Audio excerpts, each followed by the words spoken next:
but you know me from my childhood, so therefore I give you the authority and the permission to address me as Shaheed Samad Watson that you know me by. Okay, this is Scotty. This isn't me. Oh, I'm right here, though. I'm right here. Oh, that's Melvin. Okay. Yeah, I just want to pronounce your name correctly in the intro. Yes, sir. Do the intro. So it's Avraham. Or just Brother Emmanuel is fine, brother. Yeah. Or just calling me your brother is fine. Okay. Yeah, but we want the listeners to know who we're talking to also, brother. Well, I appreciate that. Hey, guys, hold on so I can get us on air. Okay, hold on. All right. Muted. Okay. On DJ.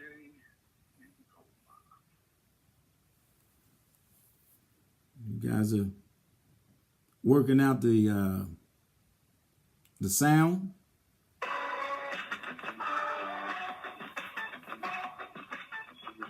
Views and opinions expressed by callers, guests, and hosts do not necessarily reflect those of Black Talk Radio Network and Black Talk Media Project. Black Talk Radio is new black media for the new millennium.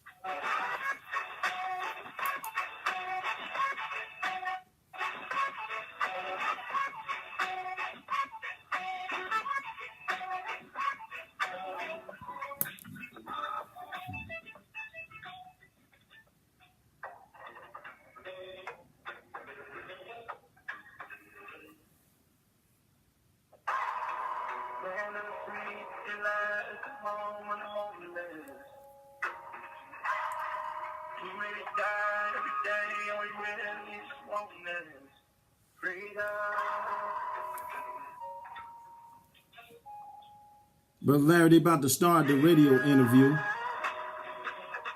I guess they're trying to connect us.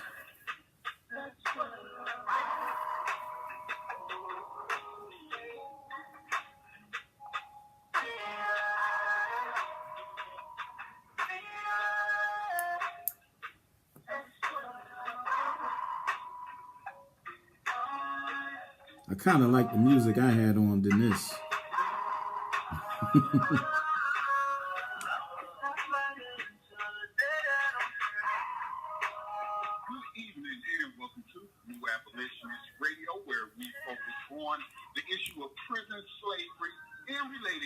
Concerning how the United States is operating a system of prison slavery created by the 13th Amendment in lieu of the plantation slavery prior to 1865. Tonight, we do have another great guest speaker for you. Tonight, we'll be speaking with Brother Emmanuel S.W. Avraham, the President and Chief Executive Officer of the Human Excellence Resource Group, LLC. Mr. Avraham has been a human rights activist for many years.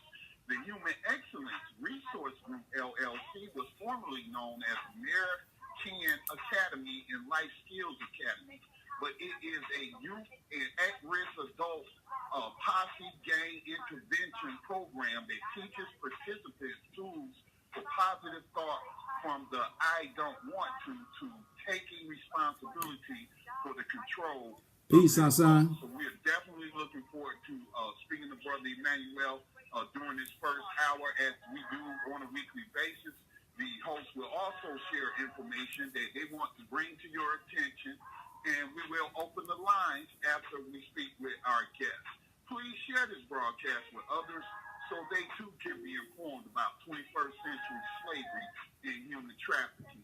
And New Abolitionist Radio is a collaborative effort between the nonprofit organizations Prison Street Talks Ministries and the Black Talk Media Project. Is hosted by Tyson McCullum, Mother Khadijah, Maxwell Melvin, with contributions from the producer, and that's yours truly, Scotty T. Reed. Again, we broadcast every Wednesday. It's a weekly show at 8 o'clock p.m. Eastern Time, and we're so glad that you could join us. If you have any questions or comments, give us a call at 704-802-5056. That's 704-802-5056. Hit the star key twice and watch your background noise. At this time, I do want to bring in Brother Maxwell and let him say hello to the audience. We don't have Brother Tyson or Mother Khadijah. They have a family emergency that they need to take care of. But myself and Maxwell is on the line. Greetings to you, Brother Maxwell. How you doing there, Brother Scotty? And Maxwell Melvin, I'd like to welcome everyone on tonight. We have a very important program. We have as all of our guests, a very good guest that I personally know. A brother that's been around for years. Most know him by Brother Shahid Watson. Many don't know him by the name of Emmanuel Avraham. They don't know him by his name.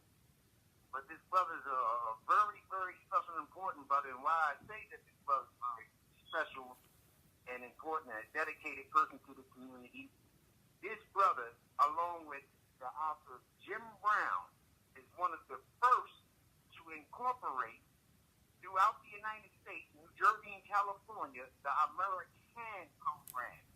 It was the first to integrate inside the prisons, to shine light, in these life skill programs and everything, along, as I said, with facilitators and brothers throughout the Nation of Islam, out in the area of California, and all this gang violence and everything that was going on.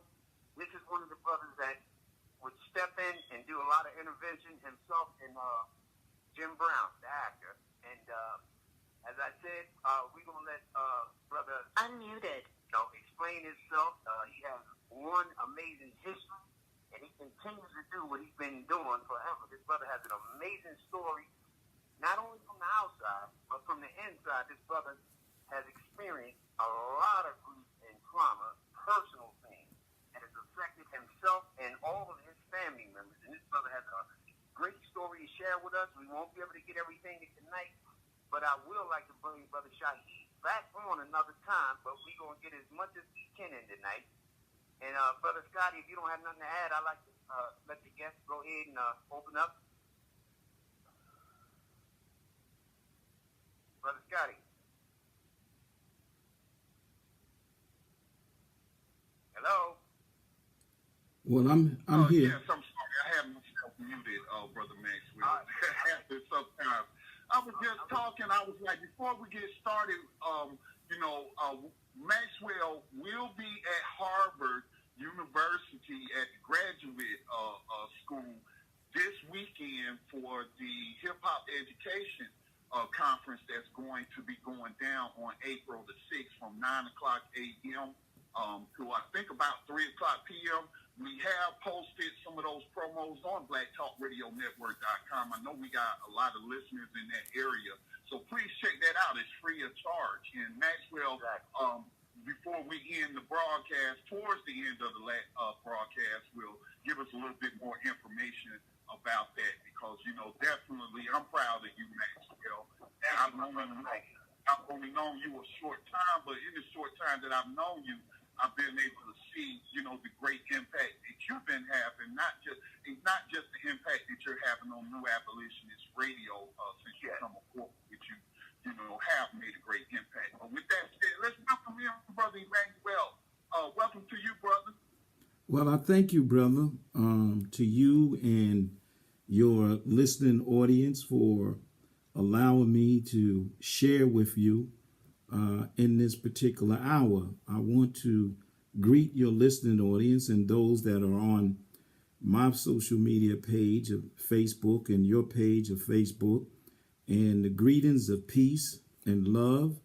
And for those who are my beloved brothers and sisters in the church, I greet you in grace and peace. For those that are of the Hebrew or the Jewish faith, I greet you in Shalom Aleichem or Shalom Shalom. And those that are of the Islamic faith, I greet you in Assalamu Alaikum. And for those who are part of my nationalist community, I wish to greet you in Hotep or peace. But I think that what is so important, brothers, is that the Creator is using men and women like you on your show to bring the message basically to the streets and to the world, to create a shaking in the world and in this world system of things, that the Creator is not pleased with what is going on among the poor and the hopeless and the despair among humanity. And it's sickening to see. You know, we mourn in this hour, brothers, the great loss of a very creative and brilliant young man. This young man was gunned down apparently over some foolishness. And his contribution to not only the music industry, but his contribution to so many of our young. My sons are very touched in this hour. And my younger son said to me, he said, Daddy, why? Why would they kill him? And we talked about the hatred, the self-hatred that we have towards each other, that we don't want to see another brother or sister be successful. We don't want to see him get out of the grasshopper in the box and jump out the box. We want them to stay and as far as the lid can lift, and that's it. But this man decided that he was even going to be famous and blessed and wealthy, that he was going to remain and keep his foot on the ground in the hood where he came from and help so many, and then to see his life taken in such a manner at such an age.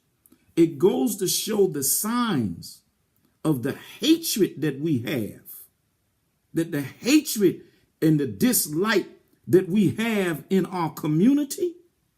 And when we look at what is going on, brothers, as we're going to talk about in the penal institutions across America, the hellholes of America, and the school to prison pipeline that exists, then it goes to show, is America really the greatest country in the world?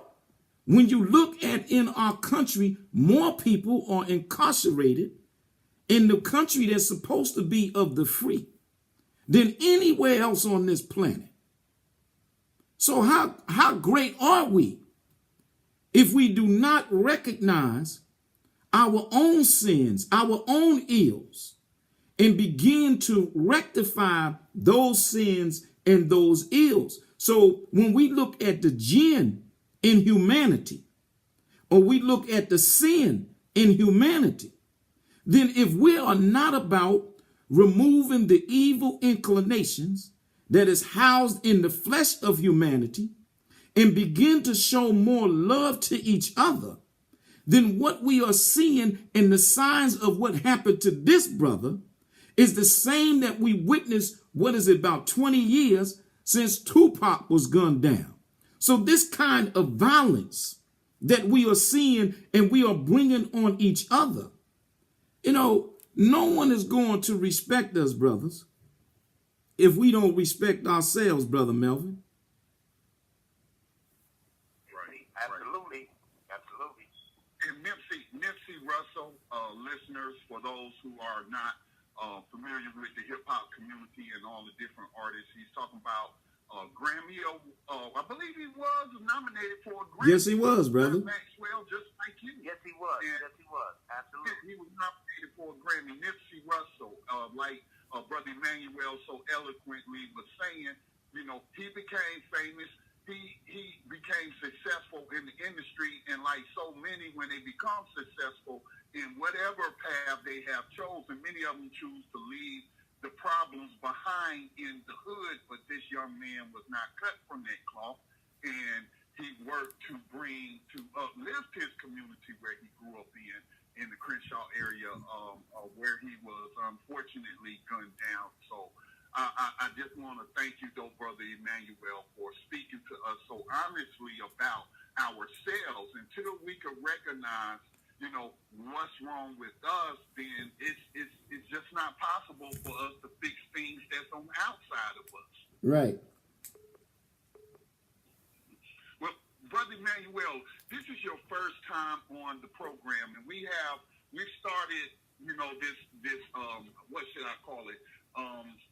Well, it's just a question that we ask of every new guest, not the returning guest, but every new guest. And this is your first time So I want to ask you the question, sir. Section 1 of the 13th Amendment of the U.S. Constitution states, and I quote, I'm on the radio. Can you listen? I'm on the radio. You can listen. whereof the party shall have been duly convicted shall exist within the United States or any place subject to their jurisdiction. Now, today, sir, Brother Emmanuel, modern slavery abolitionists today and the producers of this program, New Abolitionist Radio, interpret the 13th Amendment as to not abolishing the institution of slavery, but instead creating a new form of slavery by way of prisons regulated by the federal government, individual states, and the courts.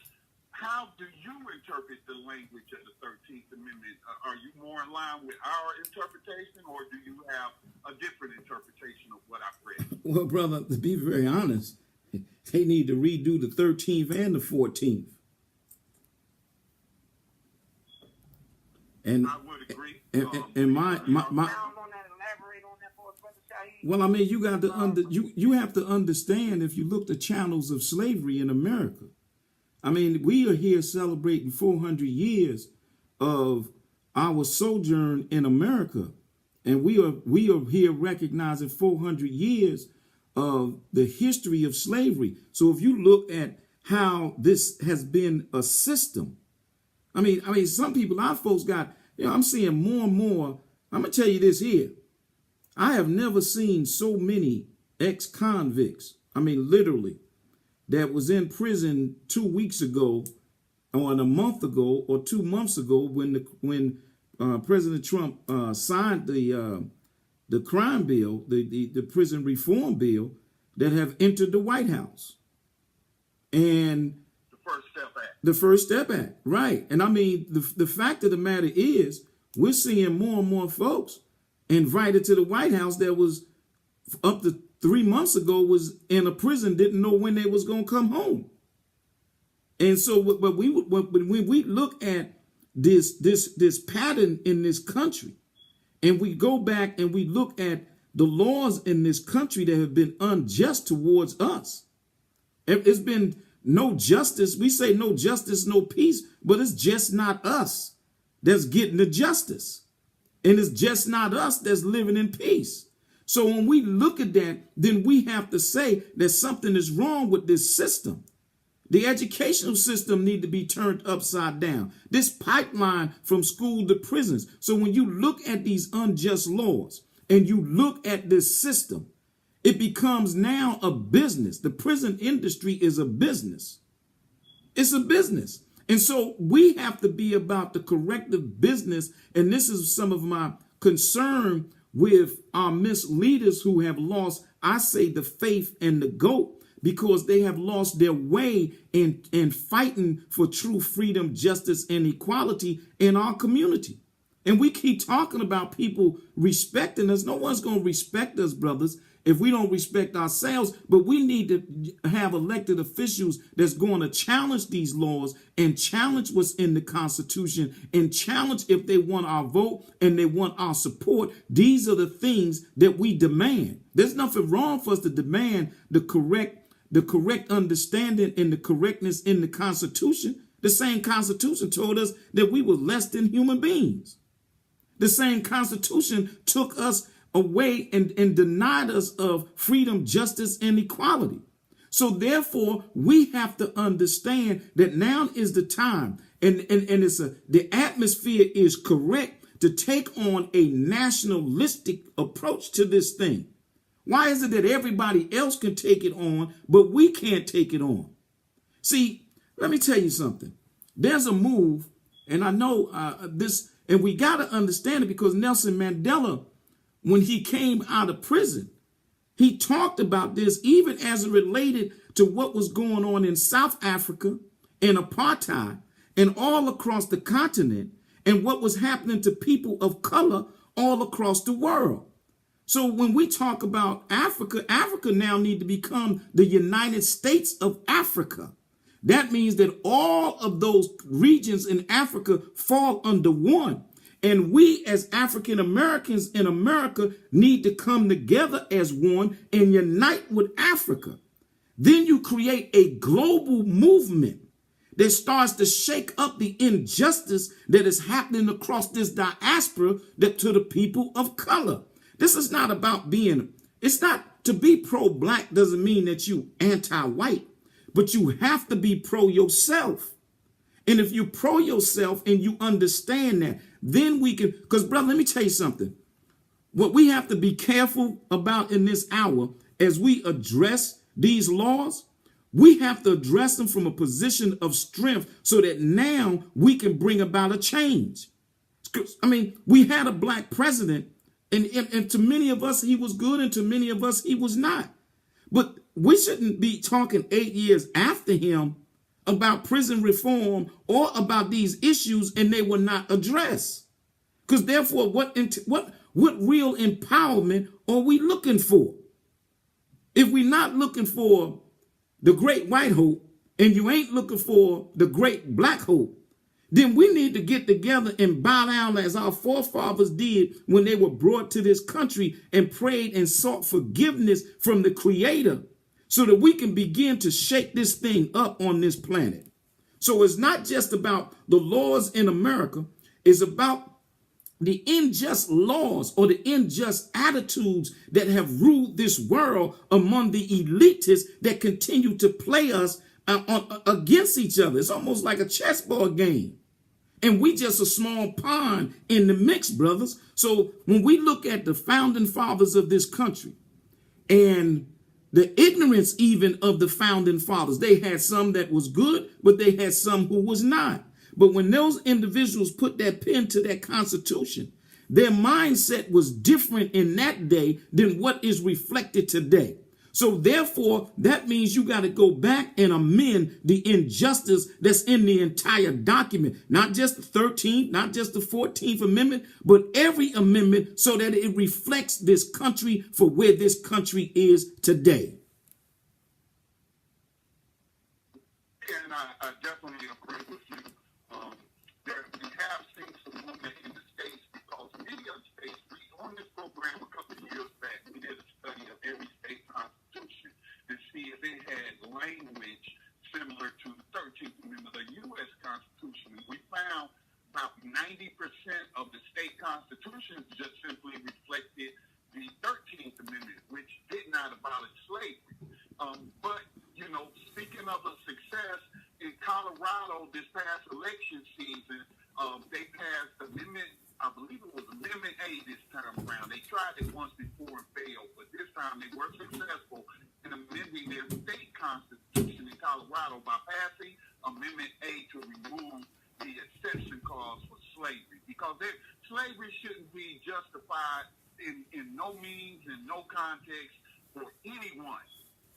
How can you call yourself a civilized nation and you legally are practicing slavery because it's codified right there in your Constitution, and then you sold us on this newfound freedom to African people, but you put a trap door in the Constitution to put them right back into the institution of slavery. So definitely, brother, we need people to understand this truth so that we can confront this truth through the proper avenues. And so I appreciate you. Well, the thing we cannot also take off the table is the whole discussion surrounding reparations. I mean, it's time to have that legitimate conversation. I mean, if you promised my forefathers after coming off them cotton fields, enslaving and building this country for 400 years, 40 acres and a mule. I mean, most of today's wealth is through inheritance. So, I mean, that 40 acres and a mule got to be worth something right now. And what I'm saying is, and what I'm saying is, and so my whole thing is that we have to now set into motion, brothers and sisters, as a new deal that represents economics and education in our communities. And so this is why it is very important, brother. When I used to, and brother Melvin, you spent some time in New Jersey penal institutions with my brothers. I spent 34 years years in there. Yes, sir. You spent 34 years in New Jersey penal institutions, and you spent some time, and I'm so grateful that the Creator have brought our paths back together, because one of the last time I believe. You were one of the ones that come in with your program. I can use your actual program as well. That was one of the things. Separate the negative from the positive, establish the facts, and choose your best option. Separate the what now, brother? Eliminate the negative. Eliminate the negative. Yes, establish the facts. Establish the facts and choose your best option. Choose your best option. Yes, sir, brother. You was a good student in there. Yes, sir. Yes, sir. Absolutely. But what I want to touch on is the fact, Brother Melvin, as you spend time with Osman Sharif, Frank Simmons, as you spend time with Brother Henry Conti, who was one of the original founders of the Scared Straight program at Royal State Prison, which is now East State Prison, as you went through our training, our highly effective training, as well as you and thousands of others who have come out of the penal institutions and never returned. And as you spend time, you spent more time with my brother Al Tariq than I have, because he has been locked up now. He has been locked up now for 30 years, and he got 30 to life plus 30 more years. And as I looked and reflect on the many times that I spent with my father and visiting him in the penal institution and being nurtured, walking around the prison yard with him, and as I visit my mother in the penal institution, and as I visit my older brother Akbar, who also died at Northern State Prison in New Jersey, as we look at the cries of our family, and we look at the cries, and I want to say this because my brother Akbar was my hero, but he was able to get more heroin in Royal State Prison on that one bid he did there for 15 years than he was on the streets of Newark. So how is it that drugs was even able to get in the penal institution? And that's another discussion that we need to have, because if we're not about changing individual lives and giving them a greater opportunity to reach their greatest potential, and if we're not talking about, man, listen, brother, let me tell you something. This is the problem that we are facing in this country today when we talk about recidivism and we talk about changing lives. And I'm going to tell you something, brother. There's one way to defeat an unjust law. You know what the best way to defeat that unjust law is? Not to put yourself in a predicament to fall trapped to that law. And we have to change this whole process that we are dealing with, because all of this stuff is still connected to why our brother was gunned down. It's because of the thinking and the mentality that exists among humanity today. So if you got crooked leadership, Brother Emmanuel, that's not the focus of this particular program. When we focus on prison slavery, it is the focus of this network, however, as we brothers and sisters who are Airways Project, Rage Against the Ratchet, who are calling attention to this music that's on radio stations that's targeting black communities, that glorify violence, that normalizes the misogynistic attitudes towards our women, our sisters, our mothers. You breaking up, brother. You breaking up. You breaking up, brother. Your phone. I think they all should. When we talk about stuff for some reason, brother, we always break up. There's something negative about stuff when we break up like this. Yeah, your call.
we can't always. Yeah, we can't. The record companies are supporting that corporate record company. But let me say this, and people don't understand this. They blame it on corporate America. It's not always the people in charge of the record company. Because listen, the 2 deals that I had, the album deal for creating music that I did with the Lifers Group, I made the decision of what we was going to do and what we weren't going to put in there. They didn't just come in and tell me we were doing X, Y, Z. So the artists do have a choice sometimes. They have a choice to say, no, this is not what I'm doing. They have that choice. Right. But that same choice. Don't you believe that the community has a choice over whether or not they're going to allow or stand for certain type of music to come across the public? Well, brothers. They don't have to listen to it, and yes, they can protest it. Yes, they do have a choice, my brother. Well, brothers, let me say something to you. Then, Brother Scotty and Brother Melvin, we have to understand. We have to understand this too, is that we have to take full control of every aspect of our community. Now, 100. this is why organizations, successful organizations, we lost a disconnect because you couldn't just do anything at one time in our community when the Nation of Islam was walking in the streets, or the Black Panther Party, or any other self-help organization was involved in our community. Even in Newark, you had the various organizations out there, from Father Divine to the Nation of Islam to the Black Panther Party, and a brother was not. And I told this to my sons the other day, and this is something that I bear witness to because I saw it from my own eyes coming up.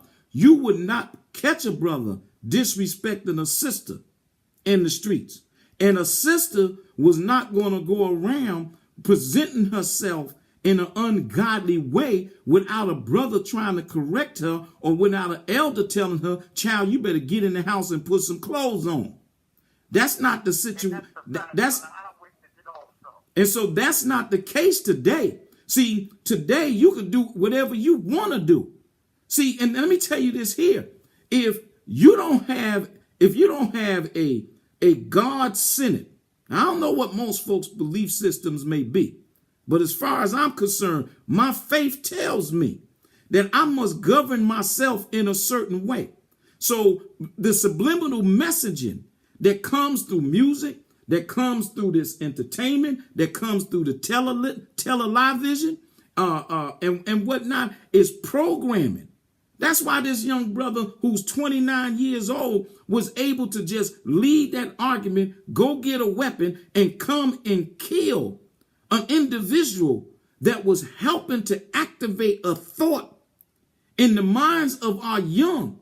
And not only that, he was activating a thought that would have took control of this whole hip-hop industry.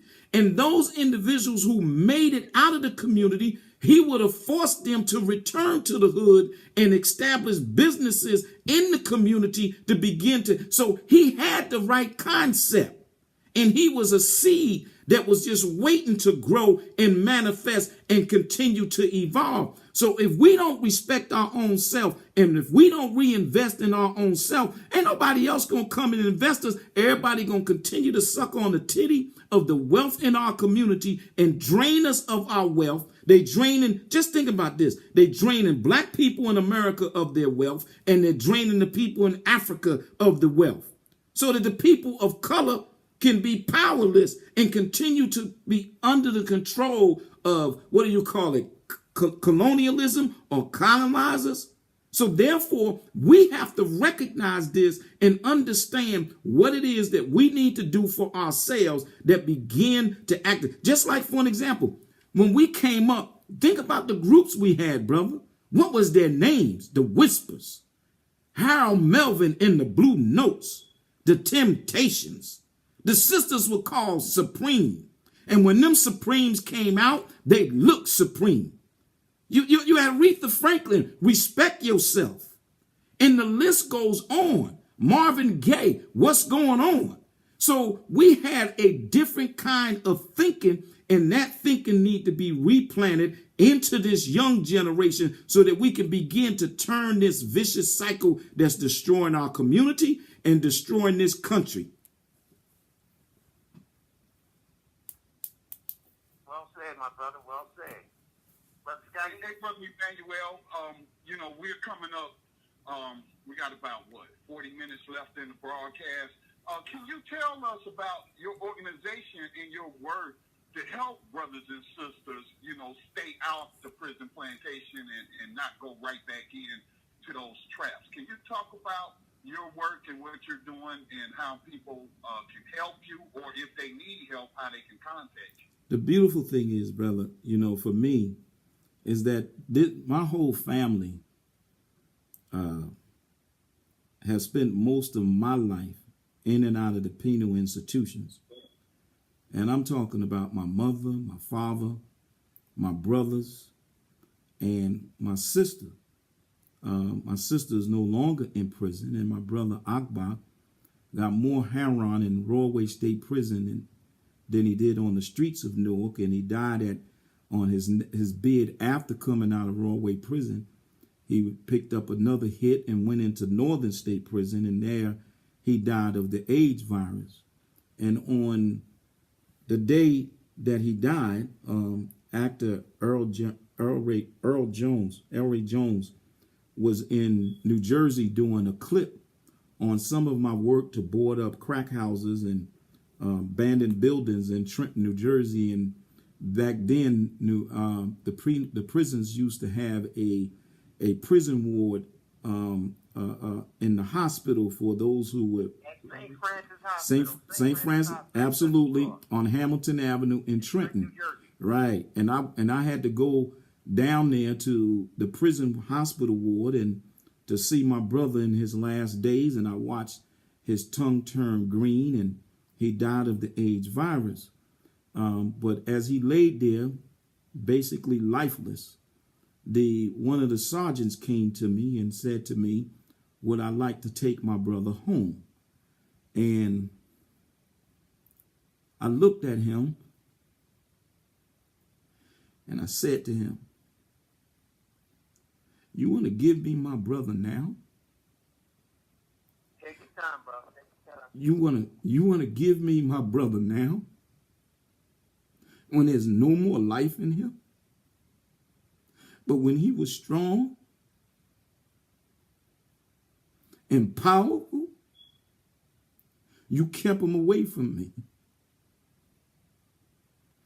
But now he's in this state, and you want to give him to me? And his tongue was turning green. And so, from the time I left St. Francis Medical Center and went to my place of residence in Trenton, I got the call that he was gone. And 95 days after that, my brother Akbar died. My father, Saladin, died of the AIDS virus because he too was a heroin addict.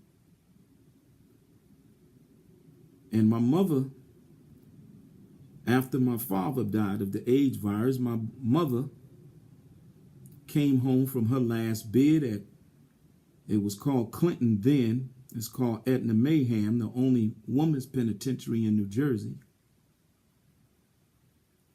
And she was home for 3 months. Went into the hospital. And then shortly after, she died of the AIDS virus. And my brother Al Tariq is presently incarcerated in the hellholes of New Jersey Penal Institution, doing 35 to life plus 30 years. Spend my whole life, brothers, fighting to bring my family home. As most of these kids cry and ask when their daddy or their brother or their auntie or their family member is going to come home. So this thing to me is all I know. And that is why our curriculum is so effective. This is why, Brother Melvin, men like you and women and others who took part of America I Can with me and Jim Brown, and I learned so much from Jim in our 7-year partnership before we separated. But that man taught me so much. And I thank God for bringing him across my pathway. And this is why we called it America I Can. And then once we started to move on to the next level, we called it Life Skills Academy. And today we call it the HER Group, which stands for the Human Excellence Resource Group.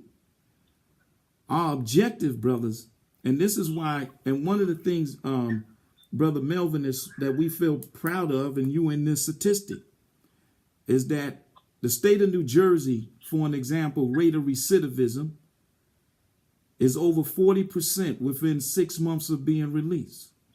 The national rate of recidivism is 68% within 6 months of being released. Wow. Our rate of recidivism, our rate of recidivism is 2.6%.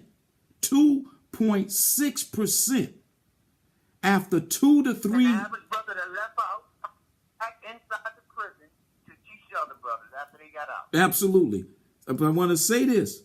Our rate of recidivism is 2.6% after 2 to 3 years of release from prison. For those, brother, that go through our training, just like Brother Melvin, just like so many thousands of others that go through our highly effective cognitive human development training. Now, some people may not understand why I'm thankful to President Trump for this particular point of this whole thing on this prison reform and first step. Because now prison reform is back on the table. Since the crime bill signed by Bill Clinton and since 9/11, the states have not been talking about the millions of people that are within the penal institutions and how to change them. Now they want to talk about it because let me tell you why. If you look in Florida, now the law has been passed. Over 1 million former convicted felons, returning citizens, will now be able to vote in the next presidential election in Florida. In Louisiana, you have over 20, 40, 50,000 former felons will be able to vote. Now you got a value now. You understand what I'm saying? And so now that value. You know what's great about both of those examples that I'm familiar with that you gave, Louisiana and Florida, is that those were ex-prisoner led groups that fought for themselves and were able to get their rights, restored in the area of voting. Absolutely. That's really So, but it's on the table in New Jersey also, Brother Shaheed. Yeah, I know it's on the table. But see, the problem is it's on the table. But the thing is that this is what I wanted to say in terms of what we do. See, the question that we raise, if they talk, Brother Melvin, if they talking about real prison reform, I'm not going to knock what anybody else doing. I'm not going to knock what anybody, I'm not a hater. I don't knock another man for what he doing on his dean or his work. If he's standing on his square and he doing what he doing, I got that. But you don't do what we do. But you don't do what we do. You understand what I'm saying? And so I know that what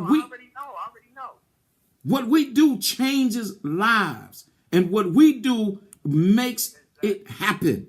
And so what I'm saying here today, brothers, is that with our curriculum, with our 16-chapter curriculum of human development, we don't call it life skills. See, because we're doing more than teaching you. We're doing more than teaching you how to control emotions. We're teaching you how to remove. Check this out. We're not teaching you how to not go and commit crime anymore. I don't care about crime. We're teaching you how to not commit sin anymore. Because if you don't commit sin, then you will never be subjected of a crime. So we're teaching you how to remove the evil inclinations that is housed in your flesh.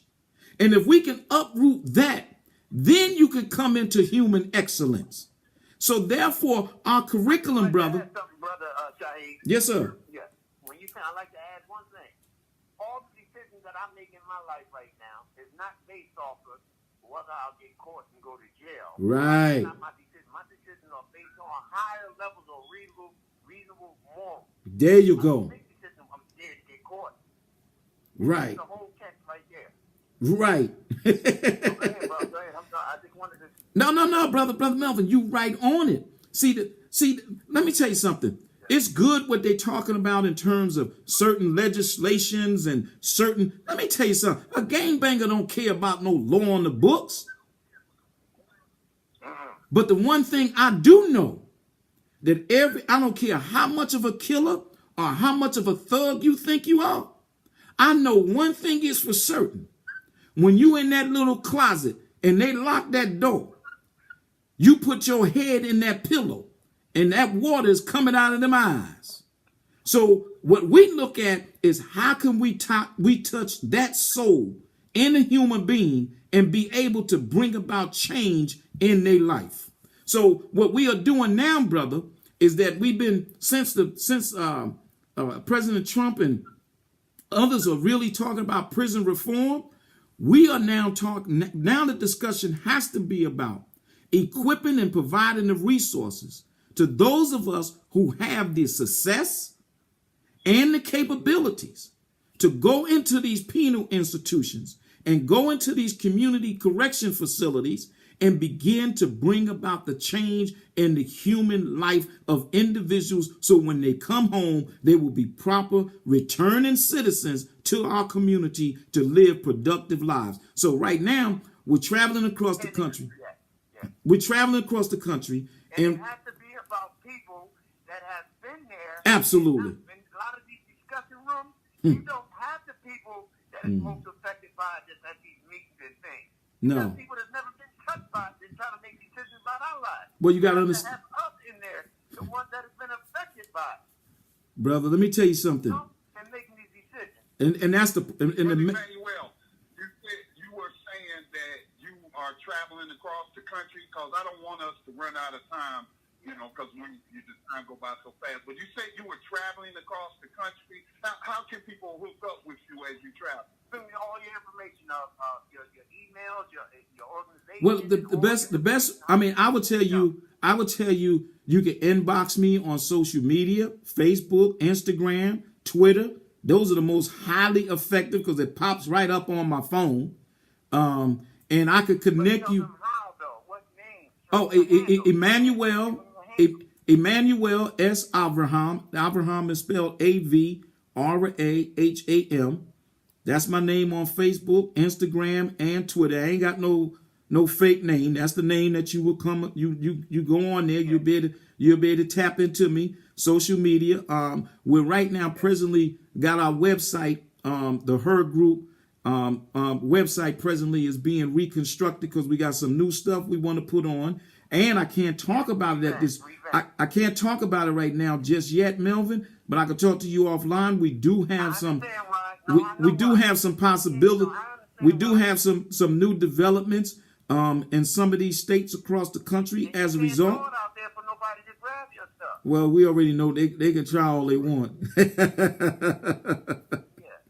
know that, but go ahead, bro. Yes, sir. So, but we do have that going on.